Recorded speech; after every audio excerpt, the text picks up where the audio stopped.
de l'Évangile de Jésus-Christ selon saint Jean.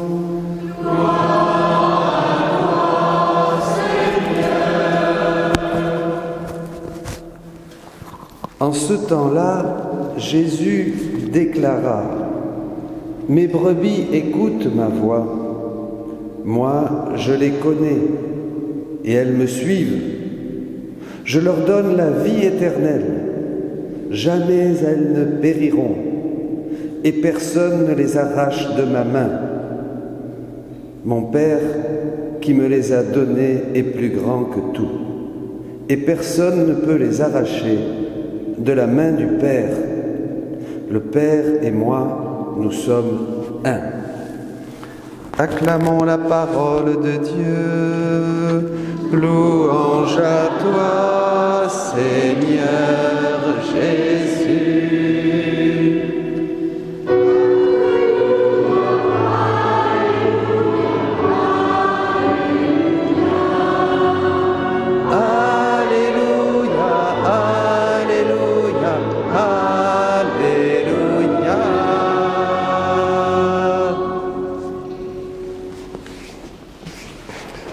On proclame cette parole.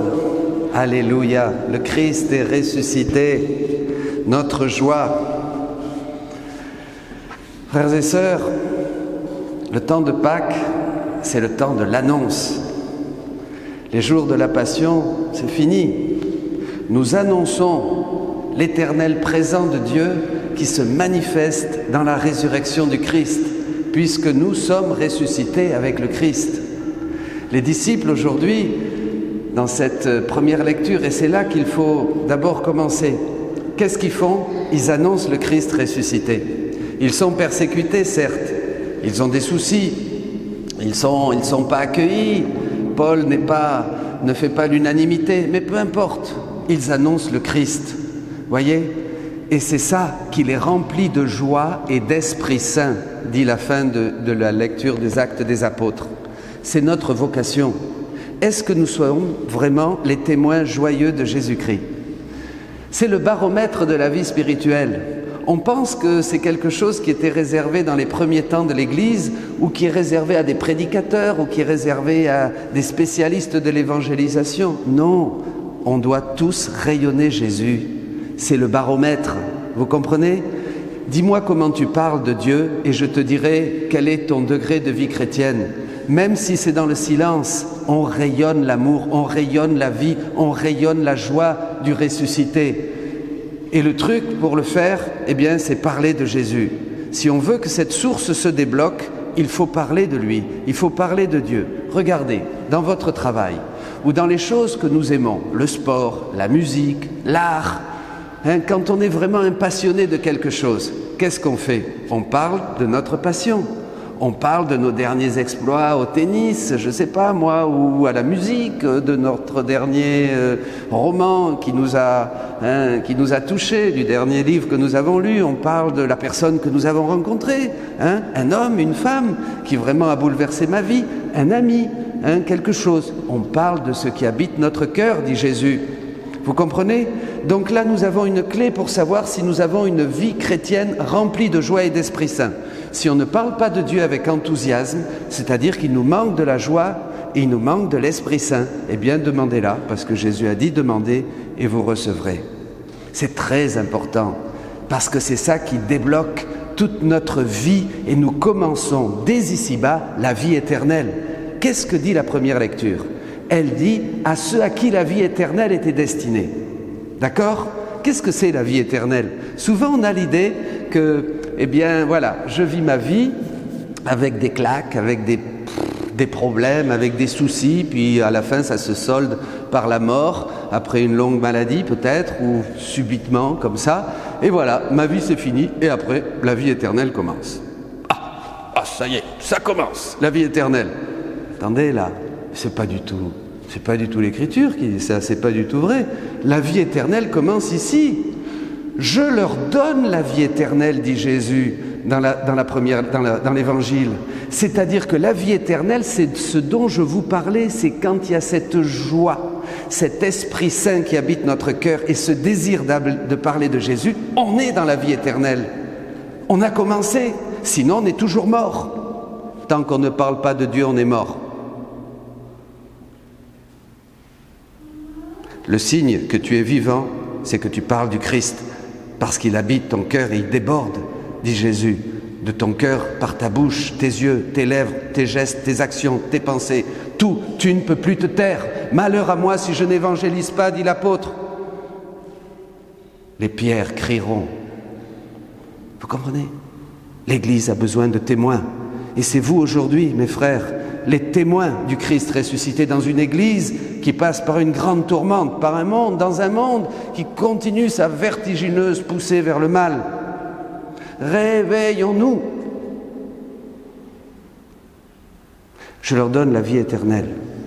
La première résurrection dont parle Saint Jean dans le livre de l'Apocalypse, c'est celle-là. C'est « je ressuscite dans mon âme, je ressuscite dans mon cœur ». Même au milieu des difficultés et des épreuves, je suis dans la joie de Jésus. Je suis dans le bonheur que me donne la foi. Vous comprenez? Je vis avec Dieu. Je prie, je loue, je chante, je sers, je partage. Ça, ce sont les brebis du Seigneur. Mes brebis écoutent ma voix, dit l'Évangile. Deuxième point. Et je leur donne la vie éternelle. C'est reparti. Quand on écoute Dieu, je me pose cette question tous les jours. Dominique, est-ce que tu écoutes Dieu? Seigneur, je veux t'écouter, je lui dis. Parle-moi le matin quand je me réveille, parle-moi quand je travaille, parle-moi quand je descends, quand je monte, quand je suis en voiture, parle-moi. J'ai besoin de ta parole parce que ta parole est la vie éternelle. J'ai besoin que tu me parles. Regardez, les disciples dans la première lecture parlent. Et le fait qu'ils transmettent Jésus par la parole donne la vie et font naître des croyants. De la même manière, quand j'écoute Jésus, il me transmet la vie éternelle. C'est la parole de Dieu accueillie dans notre cœur qui est cette écoute du bon pasteur. Aujourd'hui, on prie pour les vocations, qui va faire de moi quelqu'un qui vit déjà sur terre de la vie éternelle. Qu'est-ce que dit Saint Jean au chapitre 17? La vie éternelle, c'est qu'ils te connaissent, toi, Père, et celui que tu as envoyé, Jésus-Christ. Donc la vie éternelle vient de la connaissance de Dieu. La connaissance de Dieu se fait par la médiation de la parole. La lettre aux Romains au chapitre 10, verset 17, je crois, dit que la parole de Dieu, c'est le Christ. On écoute la parole de Dieu, elle génère la foi dans notre cœur. Et la parole de Dieu, c'est la parole du Christ. La foi vient de ce que l'on entend, et ce que l'on entend, c'est la parole du Christ. Pardon, dit l'apôtre. La foi vient de ce que l'on entend, et ce que l'on entend, c'est la parole du Christ. Là, je vous prêche la parole du Christ. Si vous l'accueillez sincèrement dans votre cœur, sans mettre des barrières, sans mettre des obstacles, sans réfléchir ou analyser. Vous savez, ça sert à rien. Ça, c'est ce que faisaient les Juifs et ils ont rejeté Paul en accueillant comme un enfant. Je crois, Seigneur, je veux changer. Dites-lui tout de suite, je veux changer, Seigneur. Je veux que ta parole brûle mon cœur. Je veux que ta parole transforme mon esprit. Demandez-le maintenant, c'est une question de vie éternelle. Quel monde compliqué! Cette raison qui a 50 000 raisons de s'opposer à une foi simple avec un cœur d'enfant. On fout sa vie en l'air. On est compliqué, me disait quelqu'un ce matin. Trop compliqué. Mes brebis écoutent ma voix. Ce sont des brebis. Qu'est-ce que c'est une brebis? Des brebis, des petits-enfants. Regardez ce petit, dans les bras de son papa, il dort, il se repose. Voyez, quand Jésus nous parle d'avoir un cœur d'enfant, c'est qu'il faut être simple. Vous comprenez, simple. C'est une question de vie, c'est pas une question d'analyse, c'est une question de cœur à cœur. Mes brebis écoutent ma voix et je leur donne la vie éternelle. Écoutez, la voix de Dieu, c'est faire sa volonté. Écouter la voix de Dieu, c'est écoute Israël, le Seigneur notre Dieu est un. Tu aimeras le Seigneur ton Dieu de tout ton cœur, de toute ta force, avec toute ton intelligence. Écouter la voix de Dieu, écouter le bon pasteur, écouter Jésus nous donne la vie éternelle et ça nous permet de faire partie de la vie même de Dieu. À la fin de cet évangile, et c'est le 3e point, Jésus dira « Le Père et moi, nous sommes un ». Mais Jésus dit plus loin « Père, qu'ils soient un comme nous sommes un, moi en eux et toi en moi. » Donc finalement, à quoi nous conduit d'écouter le bon pasteur comme une bonne brebis?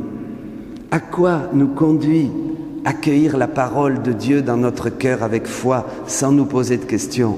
À quoi nous conduit de nous mettre vraiment en prière pour demander l'Esprit Saint pour qu'il nous transforme et qu'il nous remplisse de joie et que nous soyons des témoins de ce que nous écoutons, de ce que nous comprenons et de ce que nous vivons? À quoi nous conduit tout ça? À ne faire qu'un avec Jésus. Le pape Benoît XVI disait que le ciel, c'est ne faire qu'une seule chose avec Dieu, qu'une seule chose avec la volonté de Dieu. Est-ce que vous êtes sûr que vous faites la volonté de Dieu? Est-ce que je suis sûr que je fais la volonté de Dieu? Oui, quand je suis dans la joie. Quand je suis dans la joie d'annoncer le Seigneur. C'est la seule chose. Le critère, c'est la joie et l'Esprit Saint.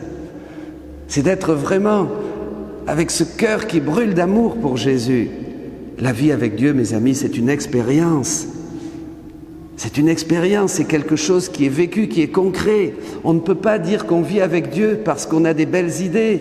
On ne peut pas dire qu'on vit avec Dieu parce qu'on a une belle théologie. On ne peut pas dire qu'on vit avec Dieu parce qu'on a je ne sais pas quoi. On peut dire qu'on vit avec Dieu parce que c'est du vécu de tous les jours, parce qu'on est un amoureux de Dieu. Et comme on est amoureux de Dieu, on l'écoute. Parce que celui qu'on aime, on l'écoute. Quand on aime quelqu'un, on l'écoute. Même quand il se trompe quelquefois entre les hommes. Mais Dieu ne se trompe pas. Dieu est la vérité, il est le chemin. Mes brebis écoutent ma voix. En écoutant ma voix, je leur transmets ma volonté. Elles vivent de plus en plus dans ma volonté. Elles vivent de plus en plus dans ma propre vie. Et comme moi et le Père, nous sommes un, eh bien, je les mets dans mon cœur. Et ils deviennent un avec nous, avec le Père, avec l'Esprit. Ils sont comme moi. En fait, comme dit le catéchisme de l'Église catholique, Dieu veut que nous fassions plus qu'une seule chose avec lui. Et le même livre dit que toute l'économie chrétienne, tout, absolument tout, ne contribue qu'à une chose, à aller vers un seul point, que l'homme entre dans une parfaite unité avec la Trinité. Nous sommes faits pour Dieu. Comme le Père est en moi, moi je suis en vous. Vous comprenez, nous dit Jésus. Jésus veut qu'on ne fasse plus qu'une chose avec eux. Alors, il y a eu 3 étapes. La première, c'est que je vous annonce Jésus-Christ.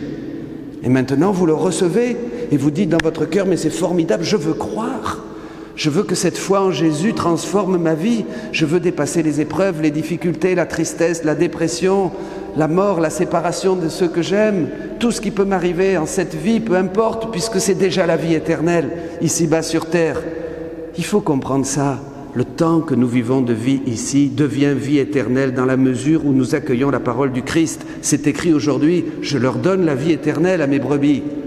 Mes amis, on ne va pas attendre le moment de la mort pour vivre de la vie éternelle. On ne va pas attendre que le monde passe pour commencer une vie éternelle. La vie éternelle, c'est aujourd'hui.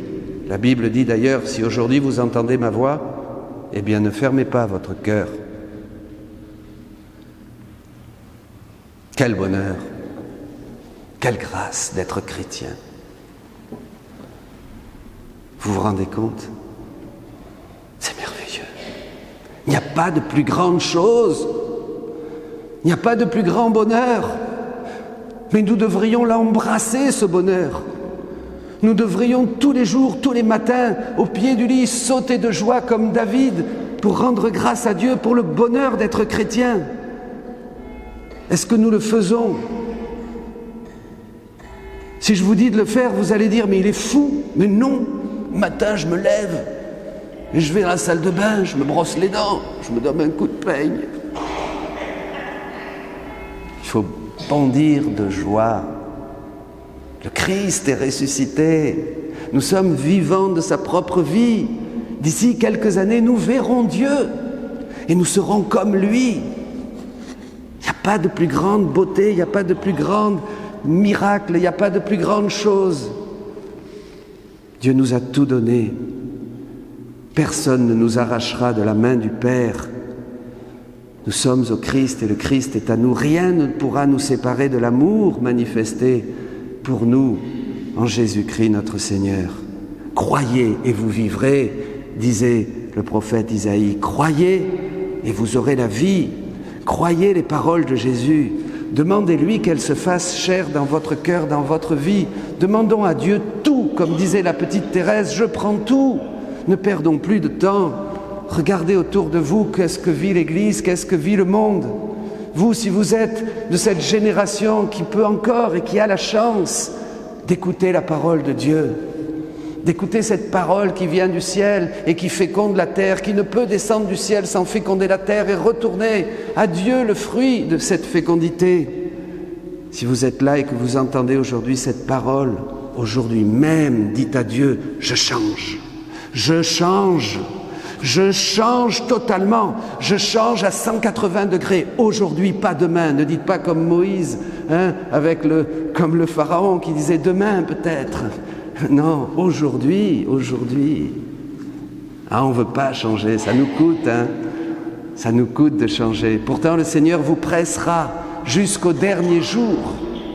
Jusqu'au dernier jour, le Seigneur va te poursuivre et te persécuter, comme dit le psaume. Jusqu'au dernier jour, pour que tu changes, pour que je change, pour que je décide de donner totalement ma vie à Dieu, totalement, vous entendez, totalement, pas un peu, pas la moitié, totalement. Tout en moi doit disparaître, il ne doit plus que rester que Jésus-Christ.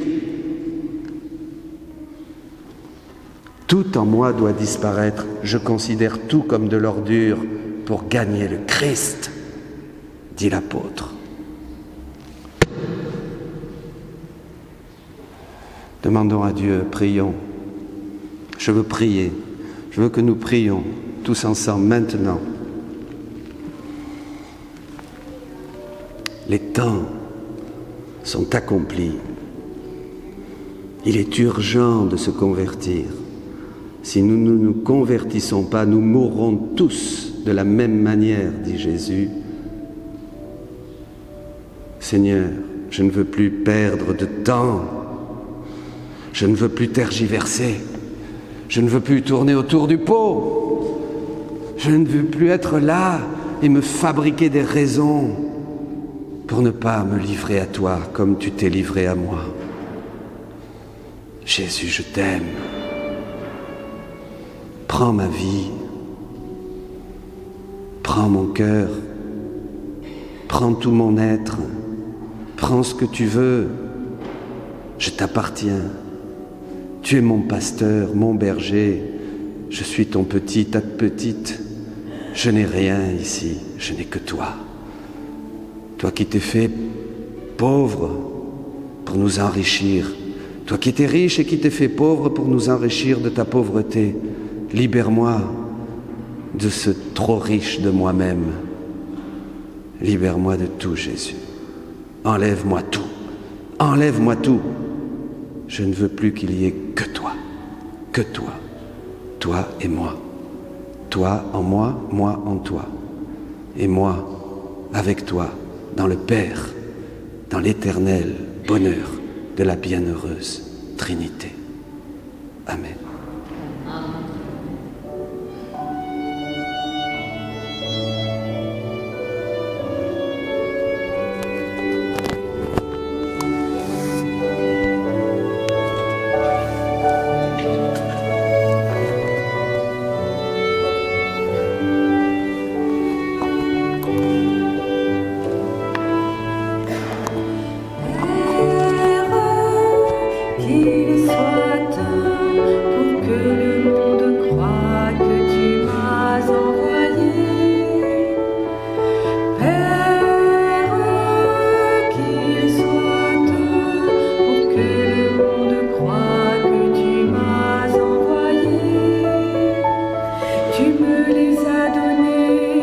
Pour qu'ils te connaissent, pour qu'ils reçoivent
vous envoie comme des brebis au milieu des loups.